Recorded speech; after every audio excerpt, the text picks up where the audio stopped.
ready, Jay? Okay. So, first of all, greetings and salutations to all of you, and thank you for showing interest in our research. We believe our work to be remarkably relevant in the cultural dialogue not taking place in our society. In regard to the recovery of artifacts relevant to urban socio-archaeological research, I grew up in a land where the only available artifacts were between 1,000 and 10,000 years old. Arrowheads, spear tips, and the like. This hardly paints a picture of the lifestyles and consumption habits of the more recent past. Needless to say, it was difficult to discover artifacts relevant to the near past. Fortunately, upon arrival in this foreign Florida land, I was amazed to encounter the abundance of sites available and for the abundance of objects available for study. In fact, until rather recently, there was a whole department dedicated to the study of past peoples at the institution of Florida State University. However, it has come with a sad heart that I have seen this program ended due to a failure of this society as reflected by the cultural power structure to value institutions of knowledge rather than those of industry. However, despite the hardships, Ms. Railton and I have vowed to continue our research and share our findings with others, regardless of institutional support. The work is just too important. When we began this project over a year ago, there were a few questions that drove the direction of our research. In addition to the general question of what was the culture of these people, we were interested in what it was that these people valued.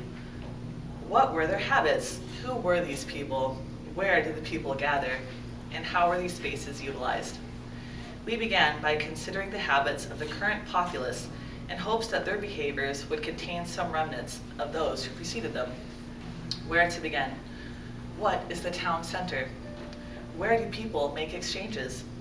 Well, downtown is empty, and large vendors known by the name of Dillard's and Macy's tend to be frequented by one segment of the population, while farmers markets tend to attract a different segment, while Harvey's and Dollar General cater to yet another segment.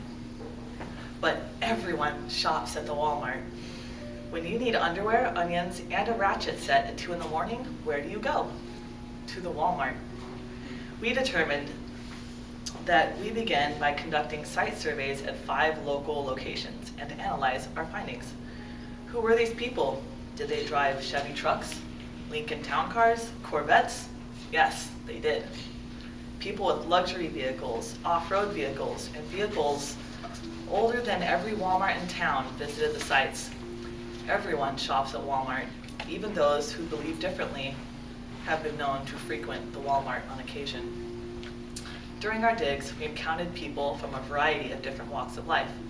Children were often less afraid than their parents and were eager to converse with us. Many people were far too busy and preoccupied to interact with us. Many people were merely curious onlookers and did not actively engage with us. However, those who did interact with us, in addition to lively conversation, received a replica of a previously ignited nicotine delivery stick made from unfired earthenware painted with non-toxic biodegradable tempera paint. Most often, the locals were very excited to receive this gift. The local peoples were wary to interact with us and fortunately did not remove artifacts from the site. In fact, in our experience spanning over the 5 digs, we did not witness one instance of an artifact being removed. When questioned as to whether it was in their practice to pick up items left behind by previous peoples, some people acknowledged that they have removed artifacts in the past, and occasionally a person would acknowledge that they also contribute artifacts when no one is looking. The overwhelming majority of the artifacts discovered contained evidence of consumption. Many of the artifacts discovered are the vestiges or packaging for items that are consumed orally. Discretionary consumption, as it turned out, due to the fact that the artifacts are remnants determined to once contain products that were nearly or completely devoid of nutrition. Furthermore, we discovered a widely varying array of previously ignited nicotine delivery sticks in various hues of tan or white, sometimes with stripes. In conclusion, Ms. Railton and I have determined that the Wal-Mart is a place where every citizen is welcome. The location of the artifacts additionally suggests that the people regard the Wal-Mart as an acceptable location for the disposal of containers and devices that aid in the delivery of products through oral consumption. Furthermore, the artifacts collected suggest a discretionary income which affords the consumption of products that offer no benefits to the health of the individual.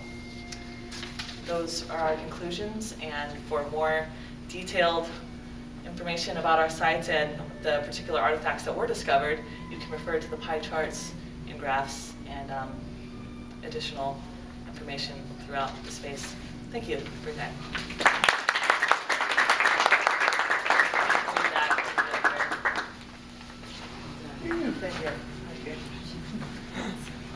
Thank you everyone for your time and patience. Feel free to walk around. We'd be happy to field questions if you have any. Absolutely. All right.